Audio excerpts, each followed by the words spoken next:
যখন তুমি নিজের রক্তের মানুষের দ্বারা কষ্ট পাবে, তখন তুমি একবার নবী ইউসুফ আলাইহিস সালামের কথা মনে করো। তিনি কিভাবে নিজের ভাইয়ের দ্বারা প্রতারিত হয়েছিল। যখন তোমার বাবা মা না বুঝে তোমার বিরুদ্ধাচরণ করে, তখন নবী ইব্রাহিম আলাইহিস সালামের কথা মনে করো। তার বাবা তাকে আগুনে নিক্ষেপ করায় ভূমিকা রেখেছিল।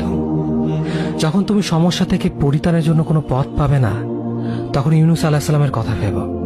তিনি কতটা সময় তিমি মাছের পেটে আটকা পড়েছিল। যখন তোমার নামে কেউ মিথ্যা অপবাদ ছড়িয়ে দেবে, তখন মা আয়েশা রাদিয়াল্লাহু আনহার কথা মনে করো। তার নামে পুরো শহর জুড়ে কুৎসা রচনা করা হয়েছিল। যখন তুমি অসুস্থ ব্যথার যন্ত্রণায় কাতরাতে থাকো, তখন নবী আইয়ুব আলাইহিস সালামের কথা ভেবো। তিনি ভয়ঙ্কর এক ভাইরাসজনিত রোগে আক্রান্ত হয়ে তোমার থেকে বেশি কষ্ট পেয়েছিল। যখন তুমি দিনের কোনো বিধান নীতিতে যুক্তি খুঁজে পাও না, তখন নবী নূহ আলাইহিস সালামের কথা ভেবো। তিনি কোনো প্রশ্ন ছাড়াই মরুভূমিতে নৌকা তৈরি করেছিল।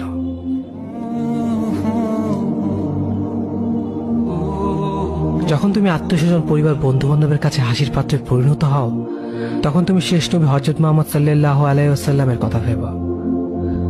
রাসূল সাল্লাল্লাহু আলাইহি ওয়াসাল্লাম বলেছিলেন, সবচেয়ে বড় পরীক্ষা দিয়ে সব থেকে বড় পুরস্কার আসে। যখন আল্লাহ কাউকে ভালোবাসেন, তখন তাকে পরীক্ষা করেন, এবং যে এই পরীক্ষাগুলো মেনে নেয়, সে আল্লাহর সন্তুষ্টি অর্জন করে।